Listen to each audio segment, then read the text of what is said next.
டெல்லியில் ஒலித்த திமுகவின் குரல் இந்தியா முழுவதும் எதிரொலிக்கும். முதலமைச்சர் மு க ஸ்டாலின் பேச்சு. யுஜிசி வரைவு நெறிமுறைகளுக்கு எதிர்ப்பு தெரிவித்து திமுக நடத்திய ஆர்ப்பாட்டம். ராகுல் காந்தி பங்கேற்பு. விவசாயிகளுக்கு துரோகம் செய்கிறது திமுக. அண்ணாமலை குற்றச்சாட்டு. திமுகவின் சமூக அநீதிக்கு எதிராக முழக்கமிட்ட பாமகவினரை கைது செய்வதா? அன்புமணி ராமதாஸ் கண்டனம்.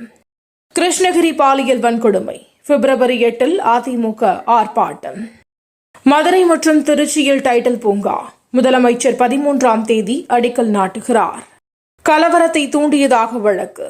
சீமானை விடுவிக்க சென்னை உயர்நீதிமன்றம் மறுப்பு. பிரதமரால் தனது குடிமக்களை அவமானத்திலிருந்து பாதுகாக்க முடியாதா? செல்வ பெருந்தகை கேள்வி. மத்திய அரசின் ஏஜென்டாக ஆளுநர் செயல்படக்கூடாது. உச்சநீதிமன்றத்தில் தமிழ்நாடு அரசு வாதம். மத்திய அமைச்சரவை கூட்டம் பிரதமர் மோடி தலைமையில் இன்று நடைபெறுகிறது. சட்டவிரோத குடியேற்ற தடுப்பு சட்டத்தின்படியே இந்தியர்களை அனுப்பினோம். அமெரிக்கா விளக்கம். சட்டவிரோதமாக குடியேறியவர்களை அமெரிக்கா நாடு கடத்துவது புதிதல்ல.